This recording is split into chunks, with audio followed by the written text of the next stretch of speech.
क्या ये पुलवामा में आतंकी हमले का वही धमाका है जिसमें हमारे 40 से ज्यादा जवान शहीद हो गए?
And I'm happy to inform the country that in less than 100 hours, we eliminated the JEM leadership in the valley which was being handled by JEM from Pakistan. The details of the terrorists killed, 2 Pakistani terrorists and 1 local conduit. The terrorists have been shared by you by the police in the yesterday's press release.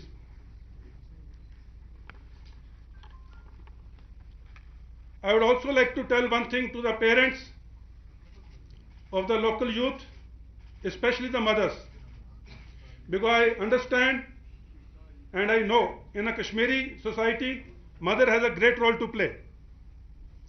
Through you, I would request all the mothers of Kashmir to please request their sons who have joined terrorism to surrender and get back to the mainstream.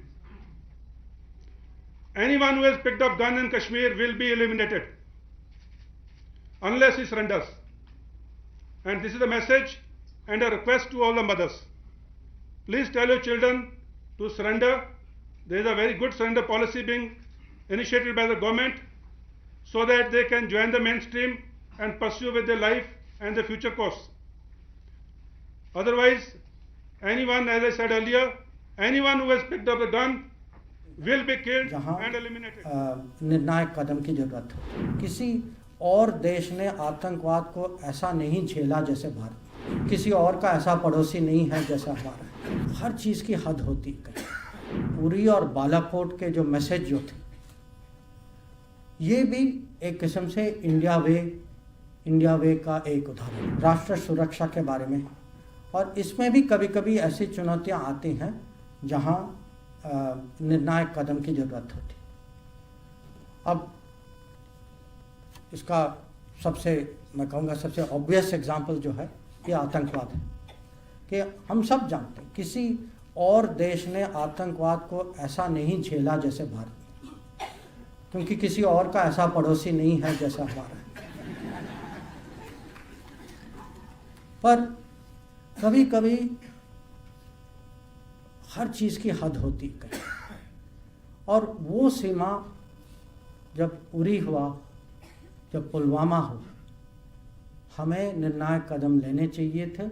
तो ये उरी और बालाकोट के जो message जो थे, ये भी एक किस्म से इंडिया वे का एक उदाहरण। और अभी जो उत्तरी सीमा में जो हमारे आर्मी की डिप्लॉयमेंट है, और आप ये याद रखें ये डिप्लॉयमेंट जो है कोविड के समय, लॉकडाउन के समय में हुई थी। तो वैसे भी ये डिप्लॉयमेंट कठिन थी। लॉकडाउन में हज़ारों सैनिकों को वहाँ ले जाना, जबकि वहाँ इंफ्रास्ट्रक्चर भी कमज़ोर था, क्योंकि पहले की सरकार ने सोचा कि हम इंफ्रास्ट्रक्चर नहीं बनाए तो वही हमारी सुरक्षा है।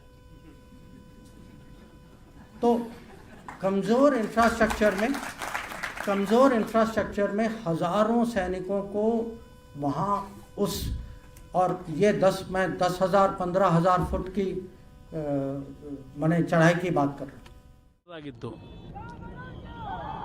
ನಿನ್ನೆಯ ಒಂದು ಉಗ್ರರ ಒಂದು ಬಾಂಬ್ ಸ್ಫೋಟದಲ್ಲಿ ನಿಧನರಾಗಿರ್ತಕ್ಕಂಥದ್ದೇನಿದೆ ಸೈನಿಕರು, ಸುಮಾರು 40ಕ್ಕೂ ಹೆಚ್ಚಿನ ಸೈನಿಕರು, ಇದು ಅತ್ಯಂತ ದುರಂತ ಮತ್ತು ದೇಶದಲ್ಲಿ ಹಲವಾರು ಈ ರೀತಿಯ ಘಟನೆಗಳೇನು ನಡೆದಿದೆ ಇತ್ತೀಚಿನ ದಿನಗಳಲ್ಲಿ, ಇದು ಒಂದು ಅತ್ಯಂತ ಭಯಾನಕವಾದಂಥ ಒಂದು ಕೃತ್ಯ ಅಂತಕ್ಕಂಥದ್ದೇನಿದೆ. ಇವತ್ತು ಪಾಕಿಸ್ತಾನದ ಕೆಲವು ಉಗ್ರರು ಈ ರೀತಿಯ ಹಟ್ಟಹಾಸದಿಂದ ಇರತಕ್ಕಂಥದ್ದೇನಿದೆ, ಇದರ ವಿರುದ್ಧ ನಾವೆಲ್ಲರೂ ಒಂದು ಧ್ವನಿಯಾಗಿ ಇವತ್ತು ದೇಶದಲ್ಲಿ ಇಂಥ ಒಂದು ದುಷ್ಟ ಶಕ್ತಿಗಳ ವಿರುದ್ಧ ಹೋರಾಟ ಮಾಡಬೇಕು ಅಂತಕ್ಕಂಥದ್ದು ನನ್ನ ಅಭಿಪ್ರಾಯ. ಮತ್ತು ಈ ಒಂದು ಘಟನೆಯಲ್ಲಿ ನಿಧನರಾಗಿರ್ತಕ್ಕಂಥ ದೇಶದ ಸೈನಿಕರಿಗೆ, ಇದರಲ್ಲೂ ವಿಶೇಷವಾಗಿ ನಮ್ಮ ಕನ್ನಡಿಗ ಒಬ್ಬ ಮರಣಕ್ಕೆ ಏನು ಒಳಗಾಗಿದ್ದಾನೆ, ಈ ಒಂದು ಹತ್ಯೆಯಾಗಿದ್ದಾನೆ, ಅವರ ಕುಟುಂಬಕ್ಕೆ ಭಗವಂತ ಈ ದುಃಖವನ್ನು ಭರಿಸ್ತಕ್ಕಂಥ ಶಕ್ತಿಯನ್ನು ಕೊಡಬೇಕು. ಆ ಒಂದು ಸೈನಿಕನಿಗೆ ಆತ್ಮಕ್ಕೆ ಶಾಂತಿ ದೊರಕಲಿ ಅಂತಕ್ಕಂಥದ್ದು ಕೇಳಲಿಕ್ಕೆ ಬಯಸ್ತೀನಿ. ಇಲ್ಲ, ಈಗಾಗಲೇ ನಾನು ನಮ್ಮ ಜಿಲ್ಲಾ ಮಂತ್ರಿಗಳಿಗೆ ಹೇಳಿದ್ದೇನೆ, ಯಾರು ಸೈನಿಕ ಈ ಒಂದು ಘಟನೆಯಲ್ಲಿ ಹತ್ಯೆಯಾಗಿದ್ದಾನೆ ಅವರ ಧರ್ಮಪತ್ನಿ 8 ತಿಂಗಳಿಂದ ಏನು ಮದುವೆ ಆಗಿದ್ದಾನೆ, ಅವರ ಎಜುಕೇಷನ್ ಬ್ಯಾಕ್ಗ್ರೌಂಡ್ ತಿಳ್ಕೊಳ್ಳಿಕ್ಕೆ ಕೇಳಿದ್ದೀನಿ. ಆ ಹೆಣ್ಣು ಮಗಳಿಗೆ ಒಂದು ಉದ್ಯೋಗವನ್ನು ಕೊಡಿಸ್ತಕ್ಕಂಥದ್ದಕ್ಕೆ ಈಗಾಗಲೇ ತೀರ್ಮಾನ ಮಾಡಿದ್ದಾರೆ. A very serious situation unfolding. We are watching with close attention the situation in India and Pakistan. This is a conflict that has potential ramifications for billions of people in the region, and that's why we're calling for dialogue, for de-escalation. I can assure you that Minister Freeland is engaged with her counterparts around the world to try and move forward on a peaceful solution in the tensions in the region. The UK is deeply concerned about rising tensions between India and Pakistan and urgently calls for restraint on both sides to avoid further escalation. We're in regular contact with both countries, urging dialogue and diplomatic solutions to ensure regional stability. We're working closely with international partners, including through the UN Security Council, to de-escalate tensions and are monitoring developments closely and considering implications for British nationals. In the light of continuing refusal of Pakistan to acknowledge and act against terror groups on its territory, and based on credible information that Jaish-e-Mohammed was planning other attacks in its various parts of India, Government of India decided to take preemptive action. The largest and the target was selected in order to avoid civilian casualties. Excellencies, this was not a military operation. No military installations were targeted. The limited objective of the preemptive strike was to act decisively against the terrorist infrastructure of Jaish-e-Mohammed in order to preempt another terror attack in India. India does not wish to see further escalation of this situation. India will continue to act with responsibility and restraint. 对于最近在印巴争议地区发生的事件，中方赞赏印度还有巴基斯坦的朋友们都表示愿意保持克制，避免局势进一步的升级。作为印度和巴基斯坦的共同的朋友，我们非常希望能够通过对话来查明真相、管控局势、解决问题，共同来维护好这个地区的和平与 Pakistan and India is a very, very bad situation, and it's a very dangerous situation between the two countries. And we would like to see it stop. A lot of people were just killed, and we want to see it stopped. We're very much involved in that, yes, if that's what you're referring to. No, I stopped paying Pakistan the $1.3 billion that we were paying them. In the meantime, we may set up some meetings with Pakistan. Pakistan was taking very strong advantage of the United States under other presidents, and we were paying Pakistan $1.3 billion a year. I ended that payment to Pakistan because they weren't helping us in a way that they should have. And honestly, we've had we've developed a much better relationship with Pakistan. Promised a strong response after a suicide bomber killed 46 soldiers in Indian-administered Kashmir on Thursday. India has said it will ensure the complete diplomatic isolation of Pakistan following the attack, the deadliest to hit the disputed territory in decades. India accuses Pakistan of failing to act against the militant group based in Pakistan, which said it carried out the bombing. Well, we can go live now to our correspondent Sangeeta Maiska in Delhi. Sangeeta, over to you. Well, Stephen, here in Delhi this morning, tensions rising between the Indian government and the Pakistani authorities. The Indians today saying outright that they believe they have incontrovertible evidence that the Pakistani authorities knew that the terror attack was going to happen and that they are directly linked to it. The Pakistani government refuting those claims, calling them irresponsible and instead condemning the attack. In the meantime, questions over what the security forces here in India knew is also up in the air. Reports today that suggest that 3 days ago, security forces in the region very close to where the attack happened knew that a major assault was planned. What happened to that information and whether or not it was passed on to the right people is now a matter of investigation. Mangled wreckage on a debris-strewn highway.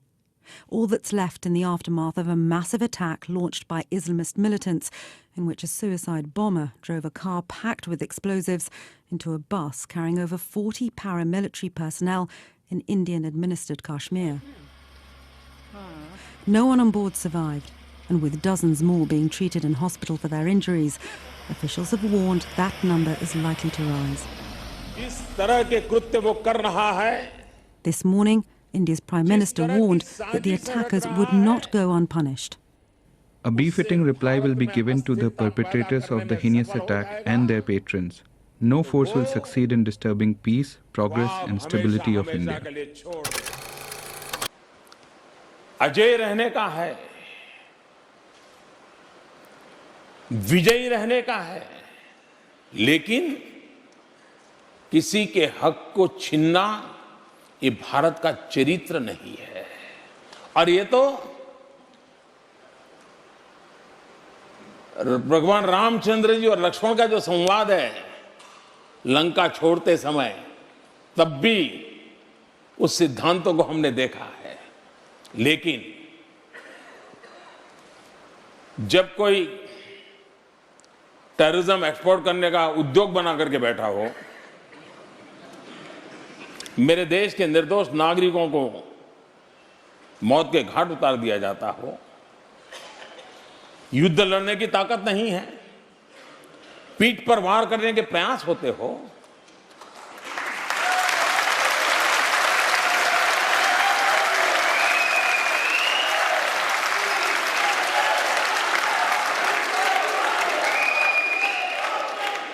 तो ये मोदी है, उसी भाषा में जवाब देना जानता है।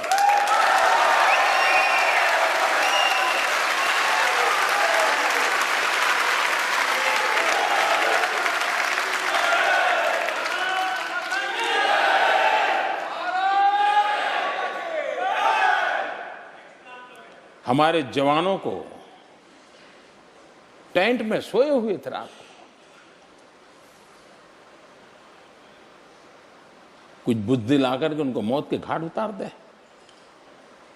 आप में से कोई चाहेगा मैं चुप रहूं? क्या उनको ईंट का जवाब पत्थर से देना चाहिए कि नहीं देना चाहिए? और इसलिए सर्जिकल स्ट्राइक किया, और मुझे मेरी सेना पे गर्व है, मेरे जवानों पे गर्व है। जो योजना बनी थी उसको 100% तस्सू भर गलती किए बिना उन्होंने इंप्लीमेंट किया, और सूर्योदय होने से पहले सब वापस लौट के आ गए।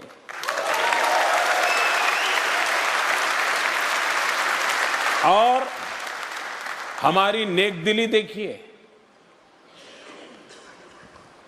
मैंने हमारे अफसर जो इसको ऑपरेट कर रहे थे उनको कहा कि आप हिंदुस्तान को पता चले उससे पहले मीडिया वहां पहुंचे उससे पहले पाकिस्तान की फौज को फोन करके बता दो कि आज रात हमने ये किया है, ये लाशें वहां पड़ी होगी, तुम्हें समय हो तो जाकर के ले आओ। हम सुबह 11 बजे से उनको फोन लगाने की कोशिश कर रहे थे, फोन पर आने से डरते थे, आ नहीं रहे थे। मैं इधर पत्रकारों को बुला करके रखा हुआ था, हमारे आर्मी अफसर खड़े थे। पत्रकारों को आश्चर्य हो रहा था कि क्या बात है, हमको बुलाया है, कोई बता नहीं रहे। मैंने कहा पत्रकार बैठे हैं, उनको बिठाइए, थोड़े वो नाराज हो जाएंगे, लेकिन सबसे पहले पाकिस्तान से बात करो, हमने किया है, छुपाया नहीं हमने। 12 बजे वो टेलीफोन पे आए, उनसे बात हुई, उनको बताया कि ऐसा ऐसा हुआ है और हमने किया है, और तब जाकर के हमने हिंदुस्तान की मीडिया को और दुनिया को बताया।